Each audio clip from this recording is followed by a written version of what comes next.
시작합니다. 지금 막 들어온 속보 먼저 말씀드리겠습니다. 이 새누리당 공천위의 4차 공천 결과가 20에서 30개 지역으로 예정돼 있고요. 내일 오전 11시에 이 4차 공천위의 결과를 발표한다고 합니다. 내일 오전 한번 또 어떤 소식이 나오는지 지켜봐야 할 것 같습니다. 자, 최근 롯데그룹 창업주인 신격호 총괄회장에 대한 이 성년 후견인 지정 심리가 지정되면서 성년 후견인 제도에 대해서 관심이 높아지고 있는데요. 벌써 3년 가까이 시행된 제도지만 아직은 생소한 분들이 더 많다고 합니다. 잠시 후에 서울가정법원 전문가 후견인인 박호균 변호사와 자세하게 알아보겠습니다. 동일본 대지진이 발생한 지 5년이 되는 날이군요. 하지만 아직도 지진 피해 때문에 17만 명이 넘는 시민들이 피난 생활을 하고 있다고 하는데요. 글로벌 정면 승부, 오늘은 일본으로 가보겠습니다. 오늘 문자는 프로그램 들으시면서 생각나는 의견 자유롭게 보내주시고요. 문자 서비스 샵 0945입니다. 짧은 문자 50원, 긴 문자 100원의 정보 이용료가 있습니다. 정면 인터뷰. 자, 박호균 변호사님 나와 계세요? 네. 네, 안녕하세요. 네, 안녕하세요. 네, 먼저 이 성년 후견 제도, 이게 뭔지 알아야 할 것 같은데요. 어떤 제도입니까? 네, 이 성년 후견 제도는 우리 민법 개정으로 우리나라에 도입되게 되었는데요. 그러니까 2013년 7월부터 시행이 됐습니다. 네. 그런데 예전에 우리 금치산, 한정치산 이런 용어를 들어보셨을 거예요. 네네. 그렇죠. 그런데 이제 기존의 금치산, 한정치산 이 제도를 현재 정신적 제약이 있는 사람은 물론 미래에 정신적 능력이 약해질 이런 상황에 대비해서 네. 후견 제도를 이용하려는 사람이 재산행위뿐만이 아니라 네. 치료 요양과 같은 이런 복리 부분에 대해서도 폭넓게 도움을 받자, 이렇게 해서 도입된 것이 성년 후견 제도입니다. 네. 자, 이 쉽게 생각하면요. 드라마나 영화를 보면 이 미성년자가 홀로 남겨졌을 때 뭐 큰 재산을 물려받는다든가 이럴 때 후견인이라는 사람을 이제 지정하는 것으로 많이 봤습니다. 거기에서 대상이 이제 미성년만이 아니라 성년, 특히 이 노약자들이 포함된다. 이렇게 이해하면 될까요? 동일한 것은 아니에요. 네네네. 그렇지만 쉽게는 그렇게 생각할 수도 있을 것 같습니다. 네. 그렇군요. 그러면은 조금 더 보완 설명을 해주신다면요. 우리나라에 지금 현재, 과거에도 그렇고 미성년 후견이 따로 있기 때문에 따로 있군요. 네, 네네. 따로 있기 때문에 그거를 이렇게 연장선상에 보기는 어렵겠고, 다만 네. 나이로 구분을 하자면 성년 후견 제도는 성인임에도 불구하고 후견이 있는 이런 상황을 이제 예정한 것이고, 네네. 미성년자는 원칙적으로 우리가 굉장히 열악한 그런 어떤 사회적으로, 생물학적으로 네. 어떤 열악한 그런 이제 지위에 있는 그런 사람을 누군가가 도와줘야 되는데, 네. 이제 부모님이 이제 이렇게 경우에 따라서는 이렇게 도와주지 못할 경우라든가 네. 이런 경우에는 후견인이 꼭 필요하지 않습니까? 그렇죠. 예. 그런데 말씀하신 네. 것처럼 이렇게 미성년이 아니라 성년, 노약자가 네. 된다, 이렇게 이해할 수도 있을 것 같습니다. 네. 뭐 노인이 더 많을 수 있을지 모르겠습니다만 아직 시행 초기니까 쉽게 뭐 너무 자연스럽게 제가 미성년을 떠올렸는데요. 부모가 안 계시거나 혹은 가족이 없는. 그런데 미성년 외에 성년 모두를 다 대상으로 한다고 보면 되겠군요. 예. 네. 자, 아까 말씀하신 대로요. 이게 벌써 3년 가까이 시행된 제도인데요. 뭐 주변에 보니까 모르는 분들은 너무 많은 것 같습니다. 어떻게 시작이 된 건가요? 뭐 우리나라에서 이 논의가 시작된 것은 20년 이렇게 전후 이렇게 지난 것 같습니다. 오래됐군요. 이렇게 이제 연구도 이제 그 전후로 이제 시작됐었고요. 네. 그러니까 아까 말씀드린 금치산자라든가 이런 한정치산자를 이제 우리가 무능력자 제도라고 그래요. 무능력자 제도. 무능력자 제도. 네네. 그런데 이제 이렇게 구민법에서 이 무능력자 이 제도는 이 무능력 선고를 하면은 아직 단준 능력이 있음에도 네. 일률적으로 행위 능력, 우리가 이제 사회생활을 할 수 있는 어떤 법률 행위를 하거나 이런 능력을 말하는데 네.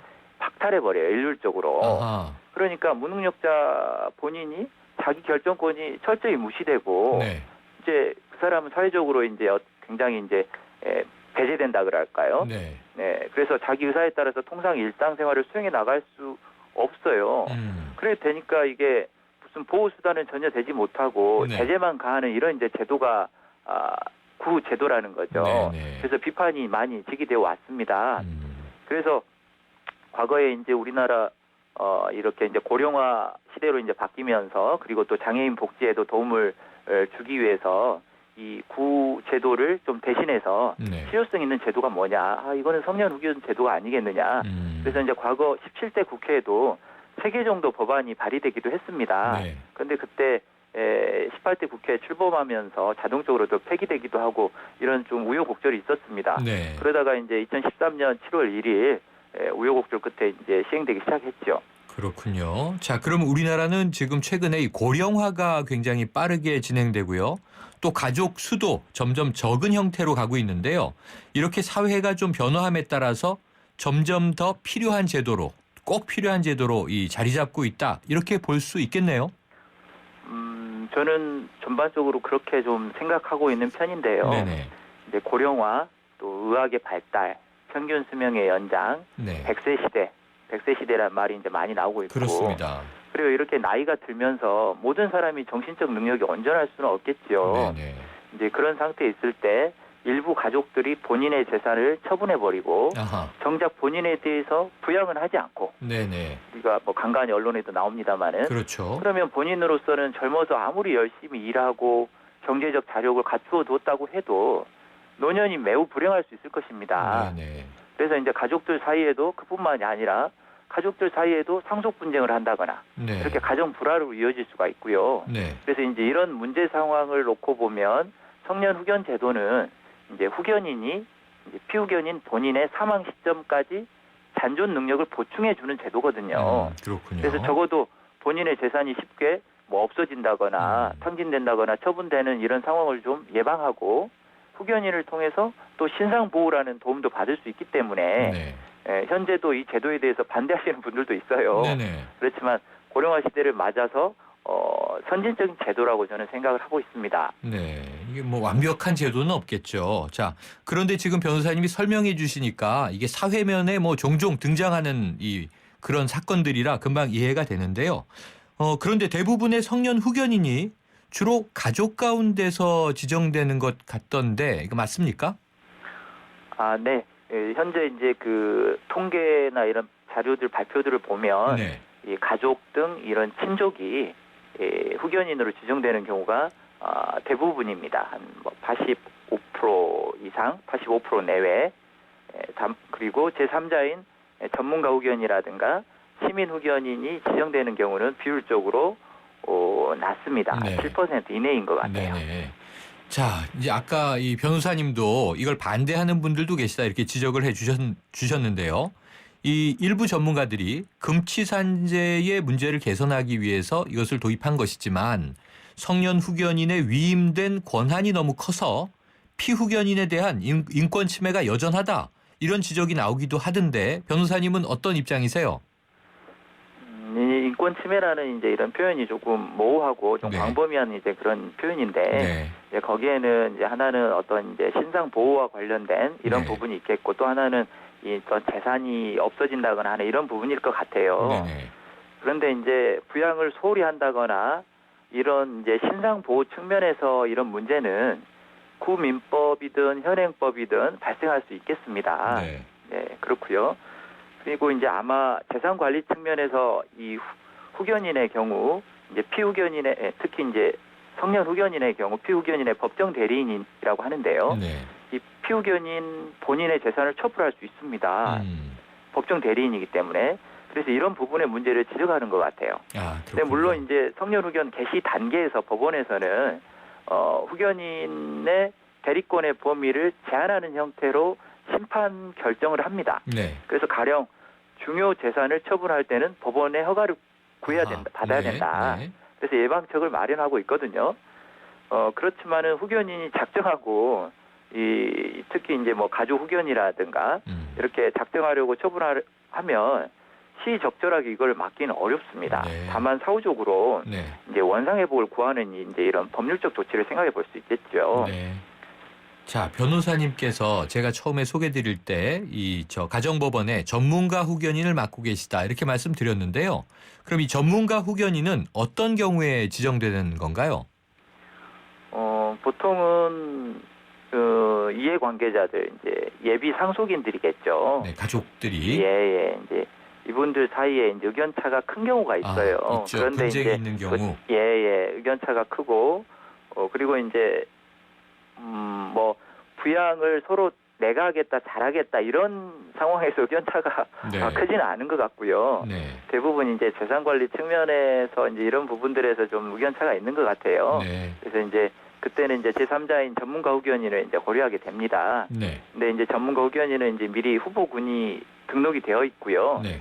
이제 보통 직업군은 변호사라든가 법무사, 세무사, 뭐 사회복지사 이렇게 등입니다. 네. 자, 그런데요. 이 성년 후견인 제도가 지난 2013년에 도입됐다 이렇게 말씀드렸는데 이 2년여 동안 1,100여 건이 넘는 신청이 있었는데 절반 가량만 받아들여졌다고 하더라고요.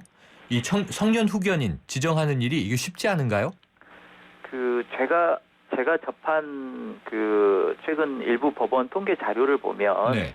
한 1,400건 정도가 이제 신청이 됐고 그 중에서 이제 처리된 건수가 한 1,200여 건 정도 되는데 네. 실은 한 80% 정도 인용이 됐어요. 네. 제가 알기로는요.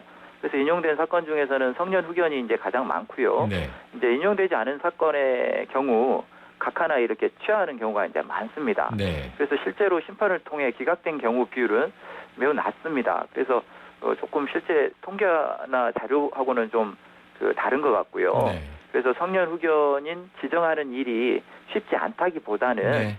이 사건 본인, 즉 예비 피후견인의 상태가 성년 후견 네. 개시 결정을 할 정도 상태가 아니다.